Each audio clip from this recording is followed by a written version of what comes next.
Como el ciclo de Carnot inverso no se puede implementar, entonces existe una variante. Así como el ciclo de Carnot tampoco se puede implementar en una máquina térmica y por lo tanto tenemos el ciclo Rankine, aquí ocurre algo parecido.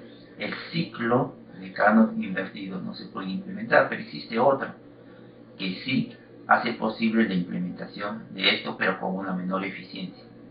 Y ese es el ciclo de compresión de vapor. En el ciclo de compresión de vapor, el fluido pasa también por 4 estados.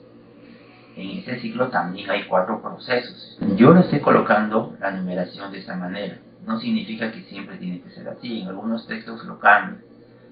Yo lo voy a tomar el estado 1 acá. El fluido ingresa a un intercambiador de calor. Este es un intercambiador que va a trabajar a presión constante.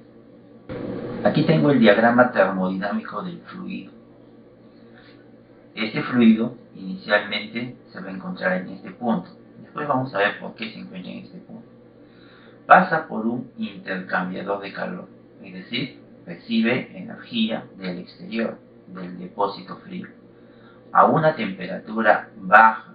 En este intercambiador, el fluido se evapora, es decir, esto de aquí es un evaporador. Recibe energía y a medida que va recibiendo energía se evapora. Como estamos dentro de la región de coexistencia, significa que aquí el fluido es una mezcla bifásica. Como es una mezcla bifásica, entonces al recibir energía, parte del líquido bifásico, el líquido se empieza a evaporar. Cada vez va a haber más vapor, menos líquido. Pero este proceso de evaporación se va a desarrollar a presión constante. Es decir, que la etapa 1-2 es un proceso isobárico. Este proceso 1-2 isobárico está sustituyendo a este proceso 1-2 isotérmico. En el ciclo de Carnot invertido, esta primera etapa, que es la absorción de energía del depósito frío, debería realizarse isotérmicamente. En el ciclo de compresión, esto se desarrolla isobáricamente. Ahora usted dirá, pero es lo mismo, porque dentro de la región de coexistencia, un proceso isobárico es igual que un proceso isotérmico, porque entre 1 y 2 la presión no cambia, ¿cierto? Pero la temperatura tampoco. Tiene usted casi toda la razón. Eso es así cuando estamos trabajando con un fluido puro. Pero después vamos a ver que este fluido que circula por acá no siempre es un fluido puro. Podría ser también una mezcla. Y en las mezclas, cuando yo paso de un punto a otro punto dentro de la campana a presión constante, la temperatura no necesariamente es constante. Ahora usted dirá, bueno, eso es en mezclas, pero en un fluido puro sí lo es.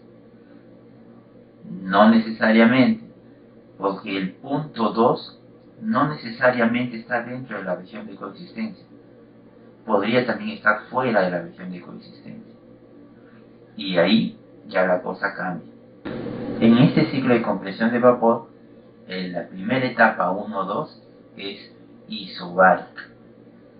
El fluido entonces se evapora. Idealmente, esta evaporación debería llevar a toda esta mezcla bifásica a ser solamente vapor saturado. Es decir, todo el líquido que está acá debería evaporarse.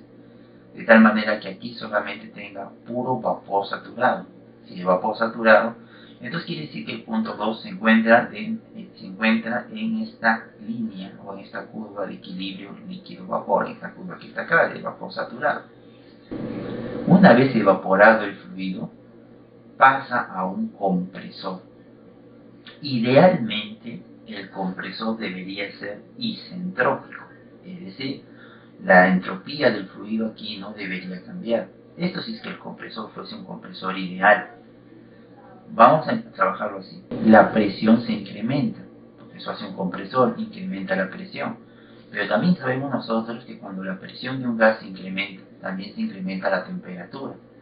entonces significa eso que el punto 3 debe tener mayor temperatura que el punto 2, debe tener mayor presión que el punto 2, pero debe tener la misma entropía del punto 2. Eso significa que el punto 3 está ubicado en un punto a la misma entropía, pero a mayor temperatura y a mayor presión. Aquí tengo una compresión isentrópica. El fluido sigue siendo gaseoso. Este gas caliente lo que va a hacer ahora es circular por otro intercambiador de calor. En este intercambiador, el fluido lo que tiene que hacer es rechazar energía. ¿Qué energía es la que va a rechazar por acá? Va a rechazar esta energía que absorbió en el depósito frío, y esta energía que suministraste acá en el compresor, porque acá te consume energía. Estas dos energías la va a rechazar por aquí. Cuando rechaza esta energía hacia el depósito caliente a una mayor temperatura, porque te das cuenta el punto 3 está a una mayor temperatura del punto 1 y del punto 2, ¿no? Entonces estás a una temperatura caliente. Rechazas esta energía y mientras va rechazando energía, el fluido evidentemente va a empezar a enfriarse. A este proceso de intercambio de calor lo consideramos como un proceso isobárico, es decir, a presión constante. Asumimos o consideramos que la presión aquí no va a cambiar. Como la presión no cambia y el fluido rechaza energía, pues el fluido se va a enfriar. Como estamos a esta condición de gas caliente, pues al inicio el fluido empieza a enfriarse, pero sigue siendo un gas. Aquí todavía estamos dentro del intercambiador, sigue siendo gas, pero cada vez más frío, y hasta que llegamos a la región de coexistencia. Y como la presión se mantiene constante, el fluido sigue perdiendo energía, pero ahora ya no baja su temperatura, sino más bien empieza a condensarse. El vapor empieza a volverse líquido. Idealmente, este intercambiador debería producir líquido saturado, es decir, que aquí en el punto 4, este fluido debería ser todo líquido, pero líquido saturado, a la misma presión del punto 3. A este equipo nosotros lo llamamos condensador. Directamente no es un condensador. En realidad aquí están ocurriendo dos cosas. Primero un enfriamiento y luego una condensación. Si solamente ocurriese una condensación, pues sería un condensador. Pero aquí están pasando dos cosas en realidad, ¿sí? Pero nosotros en termodinámica, bueno, por lo menos aquí en esta parte de estos temas, a esto le llamamos condensador. El fluido se condensa, ya está como líquido saturado. Como puedes observar, está a una menor temperatura que el punto 3, pero están a la misma presión. Bueno, a esas condiciones, este líquido pasa por un sistema de expansión isoentálpica, o sea, un estrangulamiento. Los procesos de estrangulamiento se pueden desarrollar a través de válvulas. Es una alternativa, no es la única. También se puede desarrollar a través de otros dispositivos. ¿Qué ocurre aquí en la válvula? El fluido pierde presión. Cuando un fluido pasa por válvula, siempre pierde presión. Y cuando un fluido pierde presión, también baja su temperatura. Poco, mucho, ya eso es otra cosa, pero su temperatura baja. Ahora, este fluido que está ingresando aquí a la válvula es un líquido saturado. Cuando pasa por la válvula, se produce un proceso isoentálpico, es decir, su entalpía no cambia. Eso significa entonces que a partir de este punto 4 voy a ir hacia el punto 1, pero sobre una curva isoentálpica. Las curvas isoentálpicas son estas líneas que ves que están de acá abajo, suben, y llegan a un pico y luego vuelven a bajar. Esas son las curvas isoentálpicas. Entonces, a partir de este punto, retornamos al punto 1, mediante un proceso de expansión isoentálpica. ¿Qué va a ocurrir aquí? El fluido, a medida que pasa por la válvula, pierde presión. Y cuando pierde presión, su temperatura va a empezar a bajar. Y cuando pase eso, ¿qué va a pasar con este líquido? Una parte del líquido empieza a evaporarse. Estamos ingresando en la región de coexistencia. A medida que termina de pasar por la válvula, una parte de todo ese líquido se volvió vapor, pero solo una parte, no todo. Y no solo eso, se enfrió, la mezcla ahora está fría. Y esta mezcla fría, bifásica, ingresa nuevamente al evaporador y sigue el proceso otra vez. Aquí, en este proceso que acabo de marcar, en este ciclo de compresión de vapor, hay tres temperaturas.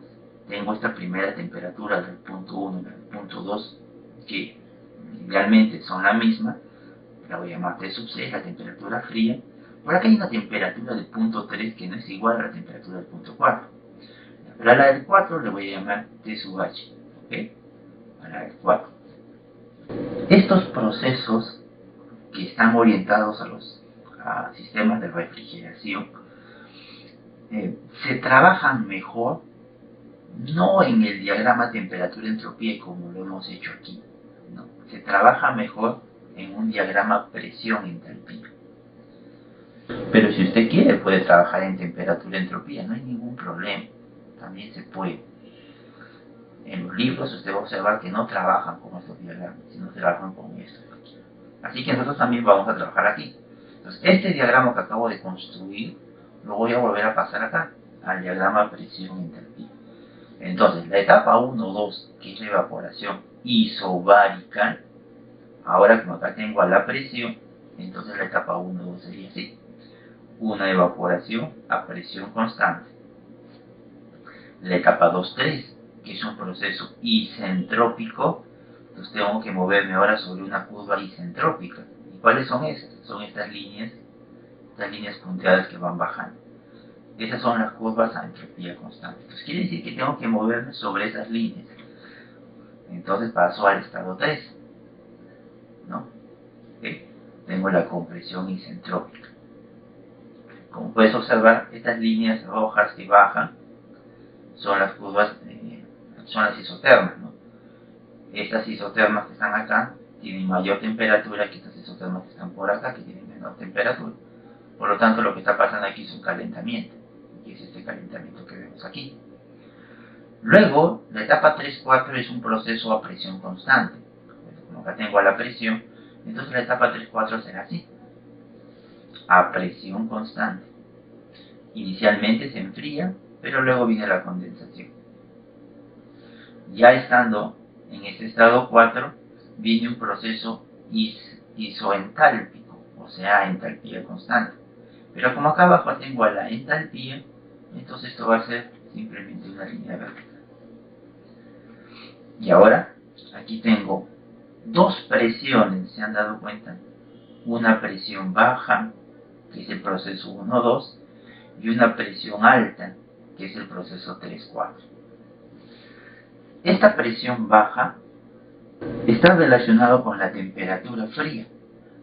Si te fijas aquí en el punto 2, este punto 2 está a una presión de saturación, es decir, que está relacionada con la temperatura, la ecuación de Antoine. Si tú conoces la temperatura, pues puedes saber la presión, o si conoces la presión, puedes saber la temperatura.